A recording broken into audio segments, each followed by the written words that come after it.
welcome to Casuals of Runeterra. Not a normal episode, so there's no episode number. I'm your host, Ryan. We're here with the other host, Edge.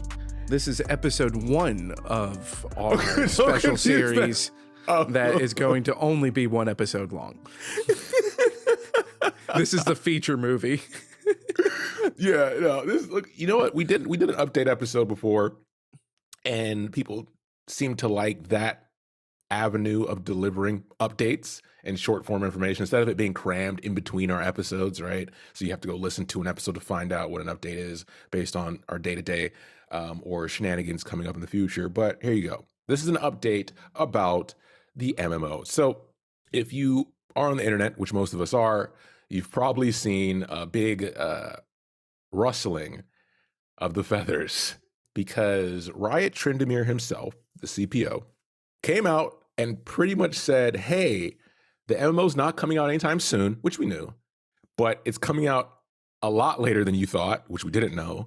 Yeah. And the work we've done is essentially scrapped and we're starting over, which is... I feel like this is punishment specifically for me because we have a nice batch of episodes now of me constantly saying, give us the MMO. Yeah. Is it our fault? Are we the baddies? Are we the baddies? So we're going to go through his message because it was multiple threads. And obviously somebody took that off of Twitter and made it more legible. And then we read through that and kind of just highlighted pieces to talk through. So the first part that we hit is a line that says, yes, we are still working on the game. So that's good, right? That's kind of a little bit vague. There's no details yet on what the game was, because I personally feel if you're doing something this big of a switch for one of the most anticipated things in gaming, from one of the biggest companies in gaming, you might want to tell us where you're going from, right? This happened with Overwatch when the Titan project, as it was labeled for so long, which was supposed to be their spin on their MMO approach, turned into Overwatch. And they spoke about where they were at when they made that shift, and it gave people some ease. It gave, obviously timeline got extended, but then we got Overwatch and we could see the correlation. Like, obviously they're going to let us know, the development shift after the game comes out, because that's part of, hey, give them some more content. But I think after releasing something like this, that's going to be a good follow-up, is tell us what you had. Yeah, because if we look at the games that were successful after having essentially scrapped the early development stuff and picking up from basically step 1, the first game that comes to mind for me is Final Fantasy 14. Mm-hmm. And 14, if anyone was out there that played the original beta or even original alpha, and then into that initial launch before we got Realm Reborn, the game was very different. Not so much visually, but mechanically, the game was very different. Yeah. And at the very least, when they decided to hey, we're gonna go backwards and we're going to scrap the vast majority of this and fix it. We at least had an idea of what they had going. Yeah. And this is not anywhere in that same vein, because even with the fighting game, before we got to the point of this year where we're starting to see the game in action, we have a working title and everything. Leading up to this point, they have always been very transparent as far as where they were at with the game and giving us little clips and stuff like that. Yeah. The MMO, we have never got Nothing. any of that. Which is kind of weird. It's the first Riot project where they're not being transparent. And the first time they are being transparent is we threw it all in the dumpster. So it's kind of a weird spot, but I mean, if we're looking at Riot's track record, at the very least, I want to have faith that we're going to get more information. But they've even said that it's not going to be soon that we're going to get that info. So now we got to be patient. I don't know. So that takes us to the next lines, which is, after a lot of reflection and discussion, we've decided to reset the direction of the project some time ago. So they've made this decision a while ago, and they're now telling us now, recently, like I think it was last week.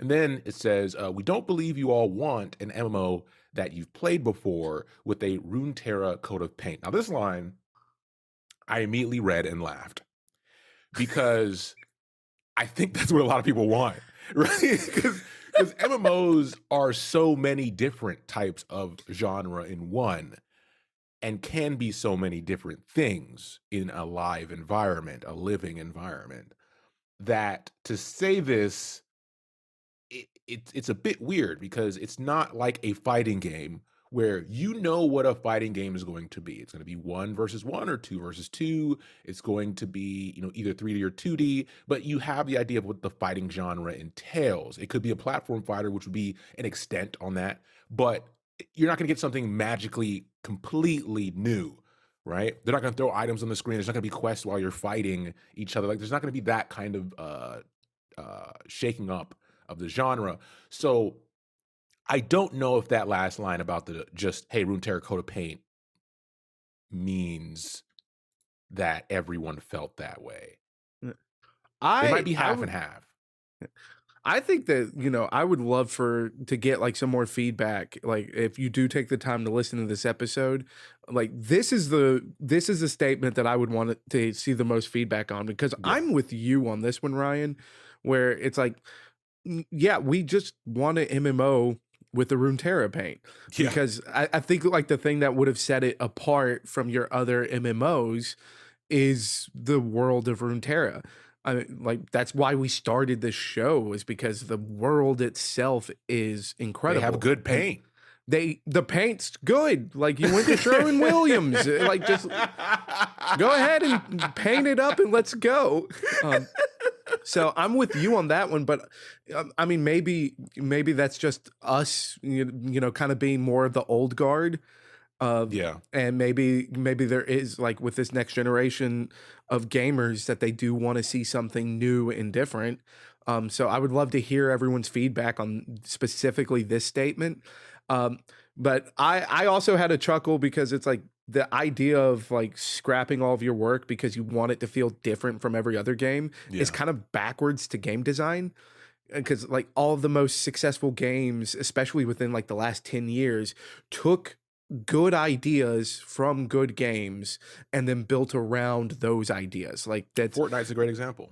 Fortnite's a wonderful Yeah, example they of came that. out with the game they wanted to make, and then they saw how battle royales took off, saw where they fit into that, and then they pivoted, and people followed. Yep. And they like that's the reality of this market is that, you take the good things from other games and then put your twist on it. And Riot is now saying that that's not what they want to do. They want to go from the ground up. Yeah. Um, and so I'm interested to see if, other people agree with Riot on this one or if it was like, yeah, we would have been happy with Runeterra Paint. Yeah, it's like Hetch and I usually talk about, when we get into like the political ideologies of Runeterra and how they intermingle. And take the good, leave the bad is something that always comes to my mind in this situation, where you have plenty of examples of MMOs that just were MMOs but had bad paint. So you just painting it with a coat of Runeterra actually does give it some validity because there aren't that many that have the wealth of lore and valuable lore to attach to the MMO property to give it to even call it a proper MMO attempt. So that follows into the next two lines, which add more to the concern, which is with this new direction, I'm excited to introduce Fabrusu as the new, and that's their tag, I think, on Twitter, as the new executive producer of the MMO. Okay. And then also under VJ, I think it's the cars management, we built a key components of the technical foundation to create the kind of ambitious game we're talking about. We're grateful for VJ's leadership and that he'll be a part of the game leadership team going forward as the technical director. So we we have a shift in leadership. on this project, which we've known about when Ghostcrawler took a break. Obviously, I think this is, you had pros and cons of him leaving when he made that announcement to do something else. And I think this goes into the cons territory of it seems like they're not keeping anything that he participated in or worked on, which that's a big question mark. Because I'm not too familiar. Like supposedly VJ worked with BioWare and at Riot itself on some big stuff. And that's cool and all, or sorry, not VJ, Fabrisu, the executive producer. So they have experience there. Um, I don't know.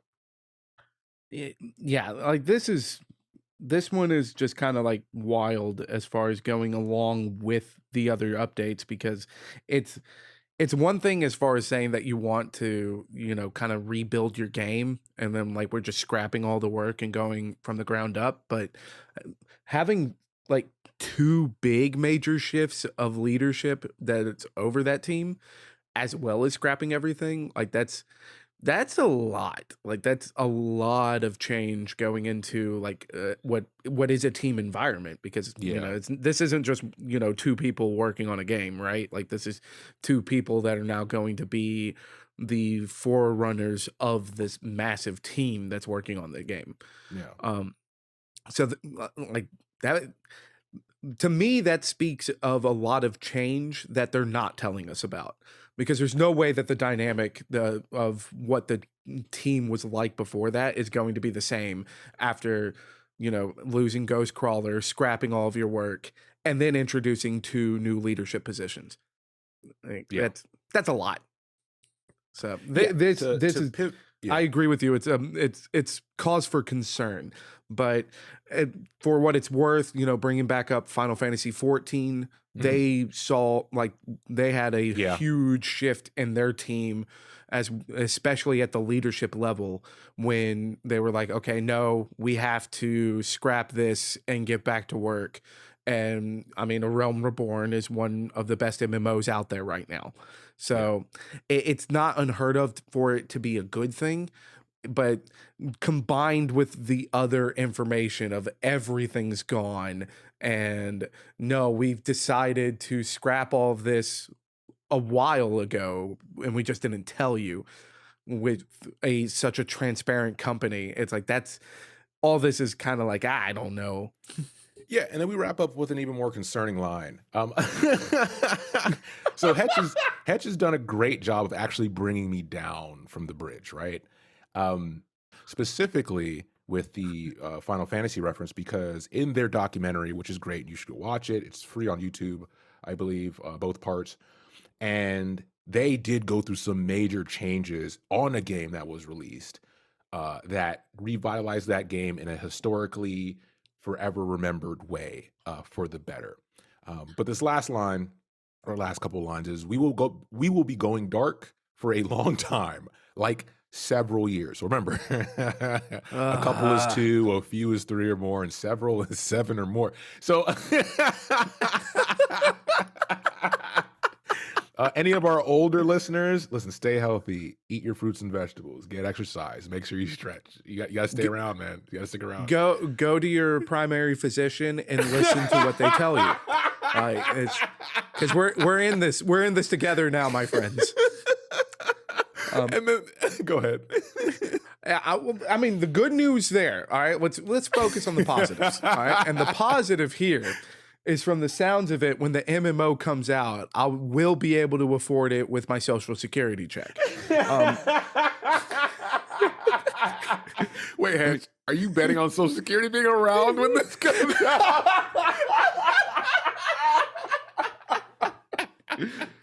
Ah, crap! We're so screwed. So the last 2 lines, remember, no news is good news. I don't like that line either. And then it says, thank you for believing in us and for your patience. And patience is an understatement. We have all been mugs. The fact that they haven't been being mauled for this MMO, because people, this is the interesting thing about the marketing so far. I say marketing very loosely because Hetch mentioned we haven't really gotten anything. People have not been hounding them about the MMO. People are like, hey, how's the MMO going? Ghostcrawler's still there. Oh, things are going cool. Okay, cool. We'll focus on the other projects, right? No one has been like, release this. Like, no one's yelling, release the Snyder Cut. Yeah. We are not getting hashtag release the Snyder Cut for the MMO. People have been as reasonable as people can be online if they're real. I mean, even the bots are behaving. So, Which says a yeah. lot. Yeah. So, like I said, Hetch has been at this point their best PR for me Yeah. with his references. And like I mainly say that just because it's like I'm also trying to talk myself away from the cliff. Yeah. Because specifically with these last two lines is like, you know, like again, it's just still hitting the same alarm bells because we have been making this show since the very beginning of the Legends of Runeterra card game. Yeah. And the end of it. And the end of it. Hang on, pour one out for the homies. Pour one out for the homies. But like to that credit, like when we started recording, like the game was still in beta. Yeah. And well up before the beta, well into the beta, and from the release of the game all the way to the end of the game, Riot has been beyond transparent. And you can go listen virtually to any of our episodes that deal with new characters when they got dropped or deal with like our little updates with the roadmaps, where it's like we're constantly praising Riot about the fact that they were keeping us in the loop. They were letting us know what was going on and what to expect. And these last two lines is just the antithesis of what they have been doing up to this point as a company. And that is very alarming.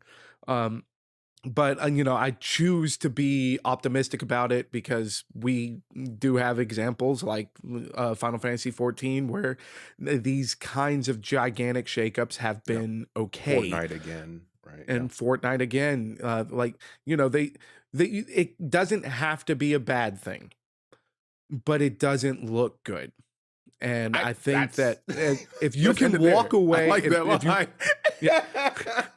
Like it's like if you walk away from this episode with anything, you know, walk away with healthy skepticism, because like, yeah, like I really want this MMO to come out. I'm very much looking forward to it, but I'm not an idiot. I know that it's like this is just opening a lot of doors for mistakes and a lot of doors for things that, you know, we as the consumers don't want.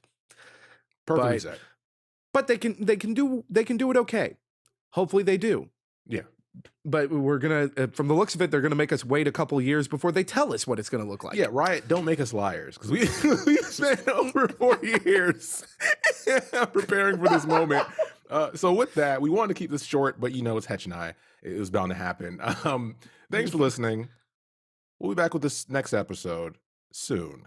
But you know what? Let us know. Let us know what you think in the comments, right? Let us know in the comments, emails, whatever, because we're interested to see outside of our bubble how people are perceiving this information. We'll also put a link to the actual Twitter post in the show notes. So if you need a link to read the whole thing, because just to remind you guys, we did summarize a lot of what we decided to touch on. So it's more elegantly written, right? It has a PR spin to it. Yeah. Yeah. And, you know, that way, if there's something we missed, you can let us know when you reach out to us. And because I think this is a great opportunity for all of us to kind of put our thoughts on paper, because those are the only thoughts we're getting anytime soon. Yep. Yeah, but you got something you want to say to them? No. You know, if you hung around this long, thanks so much. We love you guys. But otherwise, you know, just hang in there. We'll all play it when we're old and gray. And otherwise, take care.